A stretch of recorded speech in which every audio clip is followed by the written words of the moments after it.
Hello and welcome to the Handicapable Black Woman Throne Room. My view of humanity is a whole new tea.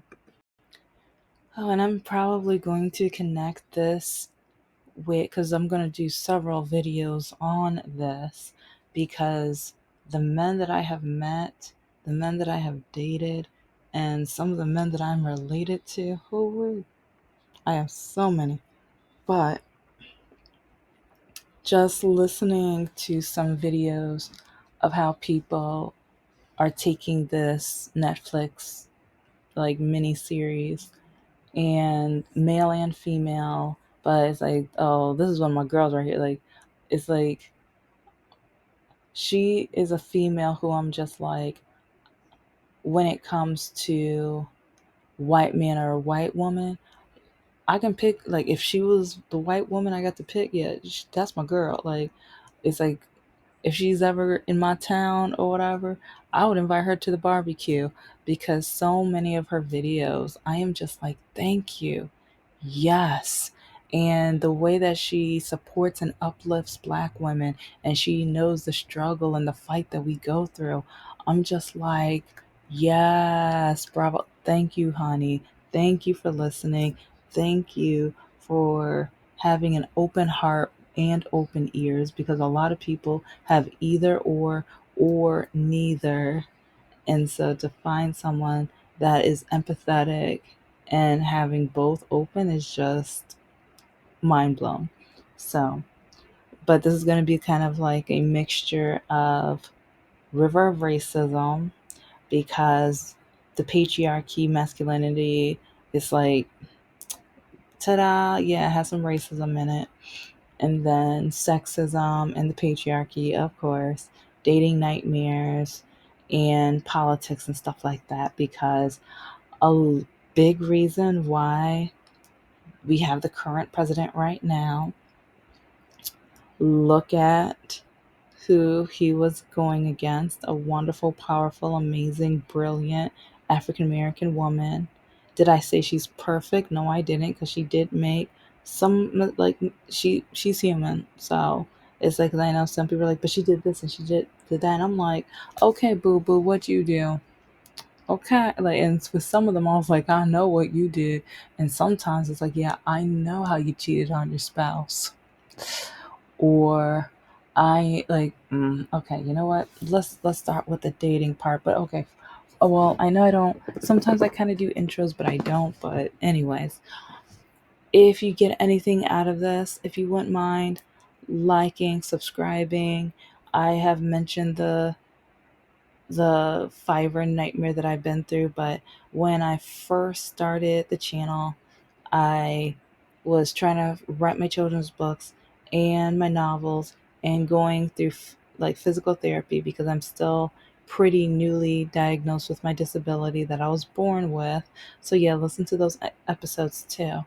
And so yeah, this episode is kind of a perspective of not only a woman, not only a Black woman, but a Black woman with a disability, because a lot of men treat my disability as not only a weakness, but something where they're like, I'm going to have power over you and I'm going to put a muzzle on you and you're going to do it because no one else is ever going to want you or love you.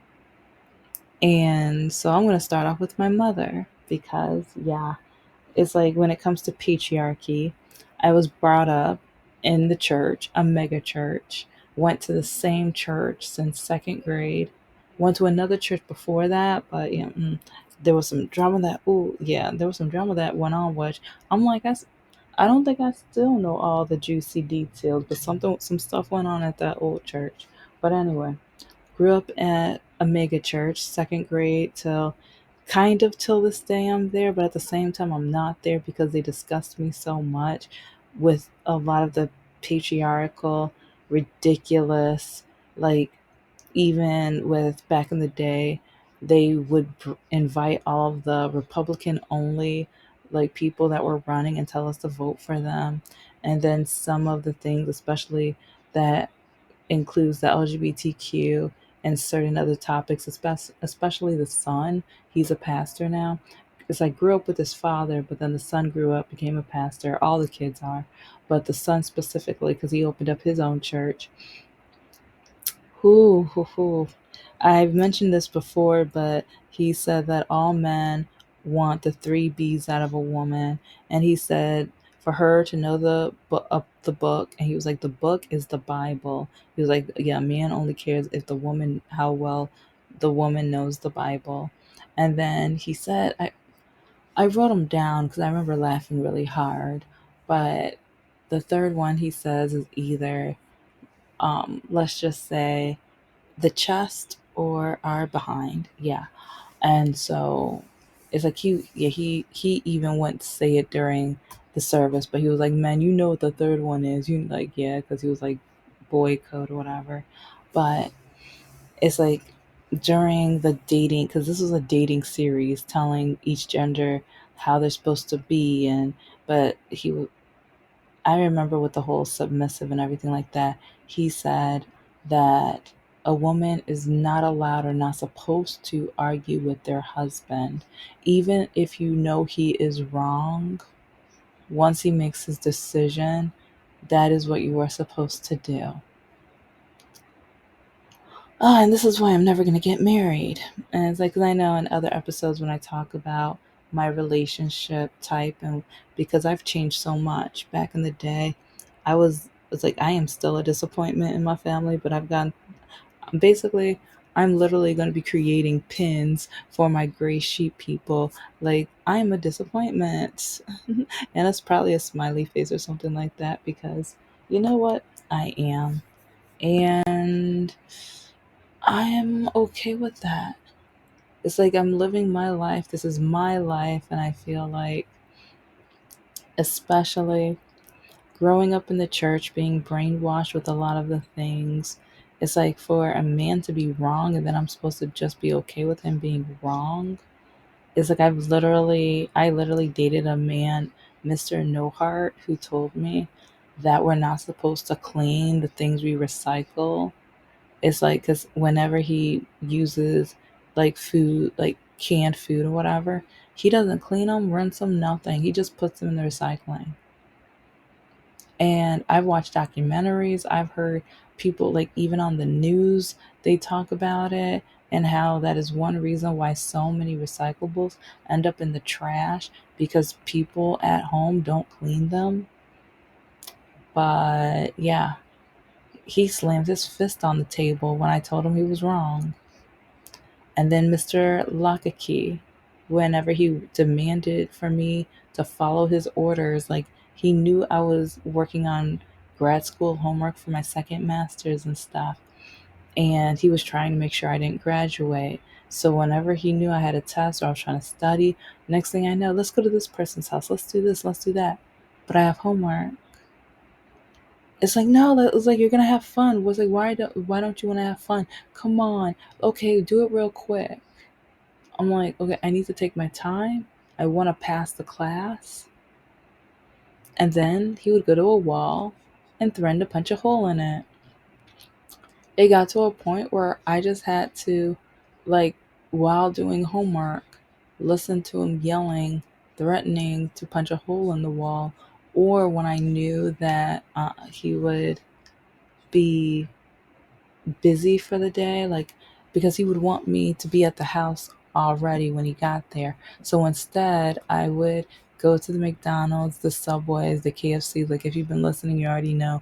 Like, I had my secret hideaway places where I could get my homework done, because Mr. Lakaki was kind of like my hideout from my mom or family or whatever.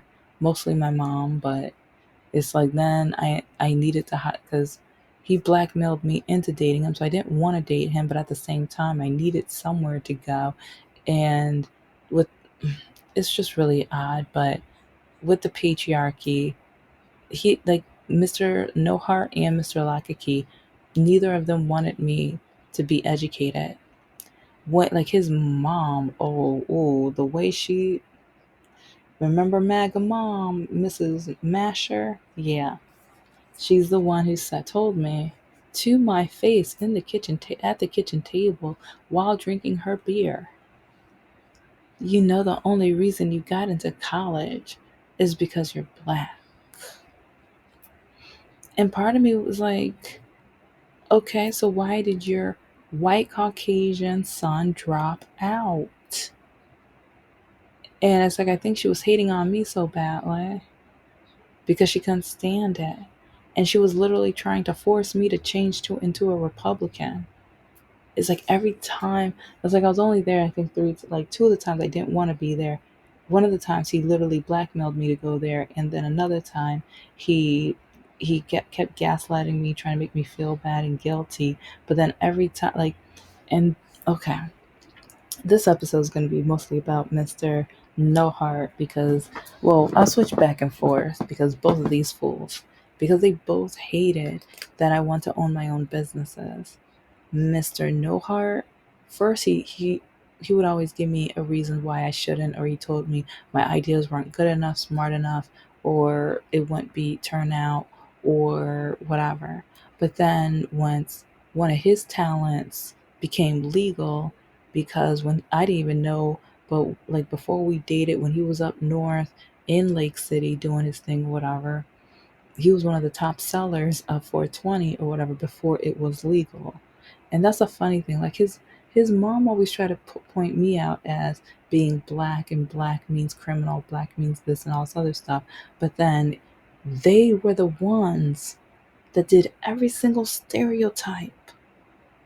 They were the ones, like all of her kids were arrested at one time. None of my parents' kids were. And then her kids dropped out of college.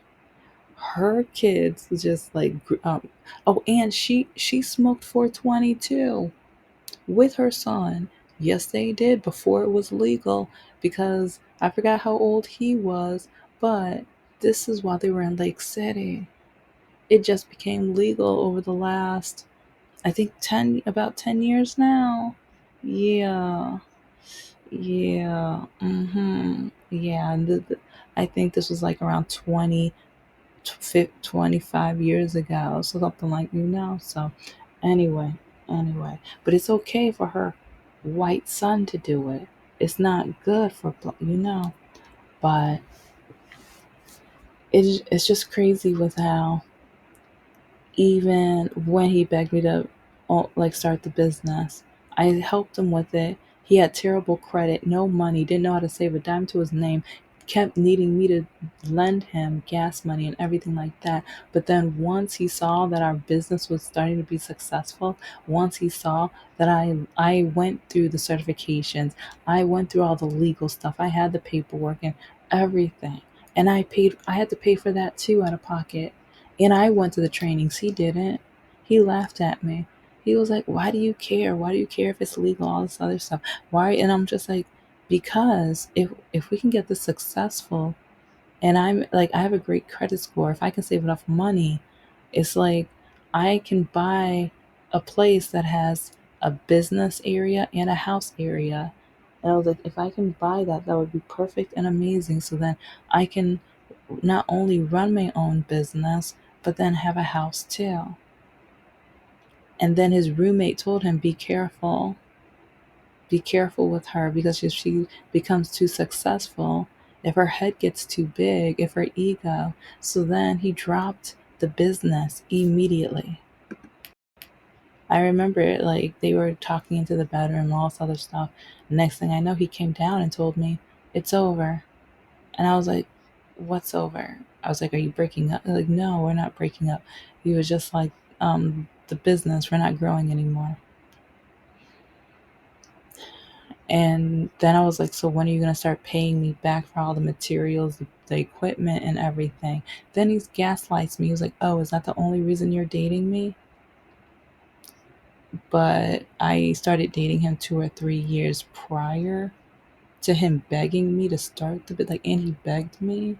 So yeah, when it comes to patriarchy, I have because okay, even other than them, because who who I dated a guy. It was only for like a month or two, but when I told him that I've like since I graduated with my bachelor's and I was looking for work, but I wanted to start my master's and that I got accepted into grad school. What did he say? Like, if you've been listening, you already know what he said. He was like, you can date me or you can go to grad school, but you're not doing both because I'm not dating a woman that's going to be, I don't want to date a smart woman. I don't want to date a woman that's been in grad school. And throughout life, do you know how many men, especially black men, I mean, white men pretend they can tolerate it. And some white men tolerate it because they want to see how much money they can get out of me or how much they can use me or take advantage of me. And but yeah, black men and white men don't like it. And a lot of black men, they don't want anything to do with it. It's like they will block me, like, or put me down, like, just troll me. And it was to a point, even with dating apps, I put that you must have either a trade, a certification, or a degree because so many men with only high school diplomas, and I don't say only just to, I don't say that to put you down, but I saw a huge pattern. Most men who only have a high school diploma or less, when it came to my degrees and certifications, they hated me. First they would love bomb me. They would just be like, "Oh my gosh, you're so smart, you're amazing. I've had the best conversations with you. I've this and this." But then once I was like, "Oh, he's actually interested in me." Then they hate me. Then they call me spoiled. Then they say I'm stuck up. Then they say all the like and oh, on dating apps, once I put that on my standards, because I got tired of men telling me, why'd you get your education? You didn't need to get all this education. Your job is to make babies. I only want you to make my babies. Once we're together, it's like you're staying in the house. You're not getting a job. You're not starting a business. Why would I want you to start a business? Why would I allow you? Yeah, some men say, why would I allow you to start a business? This is why I'm never getting married. Because, whew, I have a disability and I have a physical disability. I've had men tell me, "Ooh, you're beautiful and you're disabled. You can't run away from me when I tell you to like, oh, and when I tell you to make a sandwich, you're going to have to do it because if you say no, I can just come up and bop bop or I could just put you in a wheelchair and wheel you over to the kitchen until you can't leave until I tell or lock it in place." Like I've heard so many things. I have heard so many examples of how men would use their masculinity, their patriarchy, power. Yes, I can say it. I can speak. I don't like. Part of me is like now I have all of the examples winding in my head right now, and I'm just like, which one should I tell first? But it's like, guys, listen to the oil change episode. I just mentioned that in another episode. And that's one reason why I say a lot of my stories the examples might kind of come up again or be repeated, but in a different situation because cause and effect. And like some people ask me, why did you date such awful men back in high school? Yeah,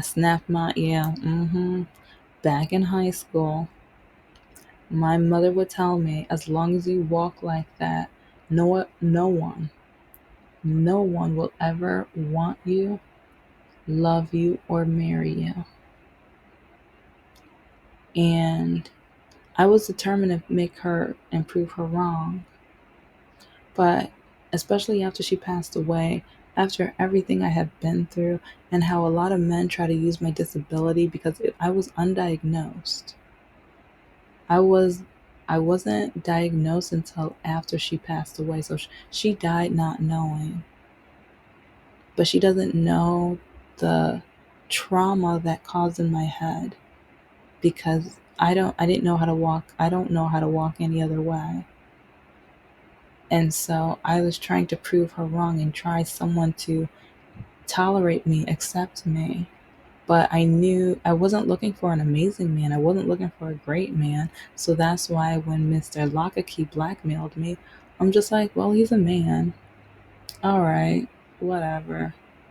And so, but I knew I was going to break up with him at a certain point because he was addicted to special candy. He kept getting caught stealing from his jobs, and I mean, there's like that was like 1 or 2 years in like of knowing him that I knew that part, but there were so many red flags at the beginning. So for me, I was just like, you know what? And when he blackmailed me for 90 days every single day, but throughout the relationship, if he ever thought I was going to break up with him, all for the entire duration of our relationship, you're my girlfriend, right? Right? You're mine. If you're not mine, you know what I'm going to do to myself. And one of the nights when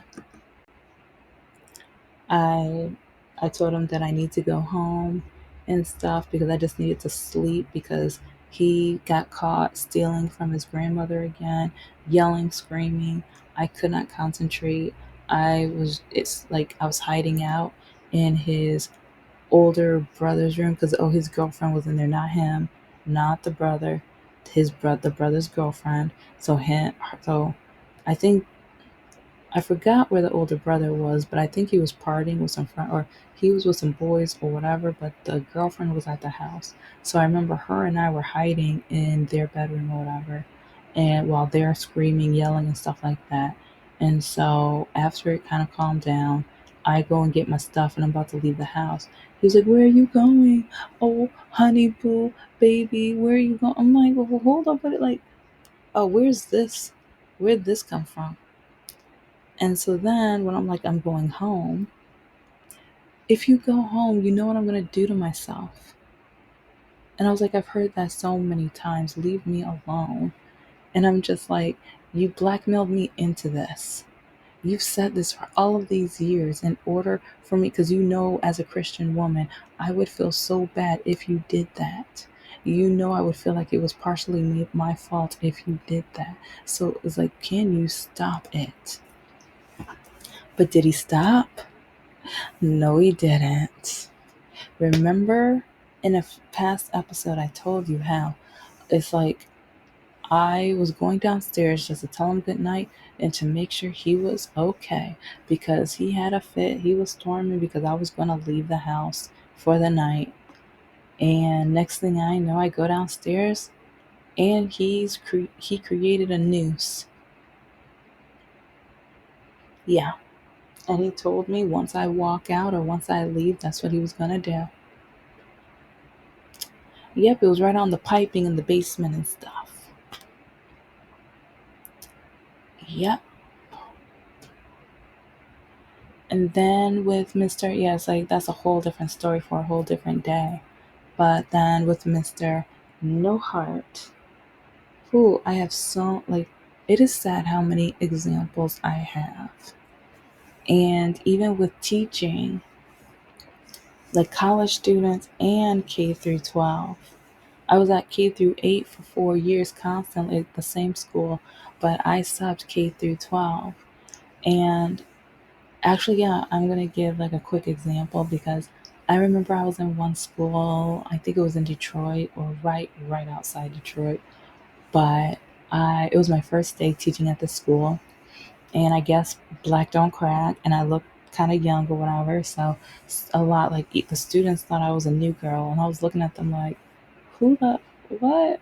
Anyway, because I think I was in my mid 20s by this time, so I'm kind of looking at them like, who in the world is like, do I actually look? But there was a group of male students. They kept trying to hit on me, and I was just like, okay, you need to slow your roll. You need to be quiet. You need to stop. And I wrote the names of those boys on the list to give to the principal because I'm like, you ain't gonna get me. No. And it's like I just remember it was lunchtime and there was one student who he tried to find an excuse to go to another teacher's off or classroom, or he said it was another teacher's. But I was working on something. I remember I was eating my lunch and I was working on something, whatever. And he literally runs in my room and closed the door. And I'm just like, oh, heck no. I'm looking in my purse trying to find my phone for either, I didn't have the school's number. I'm looking around the classroom for the school's number, but at the same time, 911. Because I'm just like, I am not going to be caught up. No. But another teacher saw, and so like immediately they knocked on the door and they're like, you okay? I'm like, if you get him out of here, yeah, I'll be fine. So but I just remember like some of the students were just like, I know I'm your fantasy. Oh, I know. It's like with the way you walk, you it's like you better be thankful that it's like you're so beautiful that I would like you. I would be interested in you. And another one was like, oh, my daddy would like you too. Won't you like that? Me and my daddy. I'm like, oh my gosh. I was like, first it's my father and I.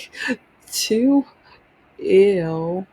Three, you really think I'm that desperate? Four, are you out of your mind? Five, you're not worth going to prison for. Six, I was like, I'm gonna be about my life. Leave me alone. It's like I was only working that so I could save enough money because I wanted to like start my own business. So I was working one, two, three, and some like there was a few months where I was working four jobs at the same time. Yeah. But anyway, I remember working at another school, the one school that I was there for 4 years. Like some of the male students were just some of the sexist, awful things they would say, but then turn around, some of the girls would start twisting what I say. And sometimes the principal said she heard what I would say, and I'm like, okay, so you heard what I like my response because there was one girl, she would tell me, oh, I know you're single, even though I was dating Mr. No Heart and I was with him for 7 years. But I say these students, I made sure these kids didn't know anything about me because they were, okay, let's just say I don't have a lot of nice words to say about a bunch of them.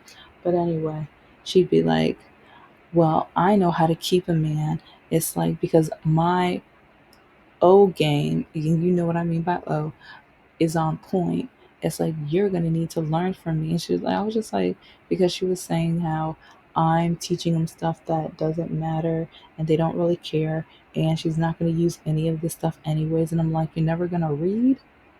It's like 'cause I was teaching English and computers and stuff like that. So I'm like, you're never gonna read. Like, what are you saying?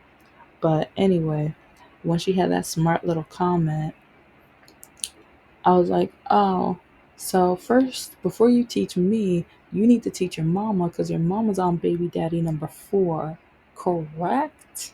So, yeah, the principal might have only heard my response, but if you don't know what the students say and how it's like some of the male students literally said they were going to R word me, yeah, and how they were going to use, like, yeah, let's just say there was a lot of awful things that some of these middle school boys would say about me. And oh, ooh, there's some of these middle school kids got caught doing something. I'm gonna need a part two, three, four, and five, maybe a six, because when it comes to my exes and relationships and work, even working with men, it's like when I was the top salesperson with some of the promotions that I worked, the men hated me and on purpose would try to get me in trouble, or they would even disguise, or they would do something but make it look like I did it, or make hide it until it was my turn, my shift or my turn. And then I'm like, what in the world's going on? And so yeah, yeah. Ooh, I have too many examples. But thank you so much for listening to the Handicapable Black Woman Throne Room. I am a woman, I am of color, and I am handicapable. But most importantly, I am human. And women, ladies, and gentlemen, it's like we have to figure out what's going on out here because, yeah, I have so many thoughts. But like, comment, and subscribe. Bye.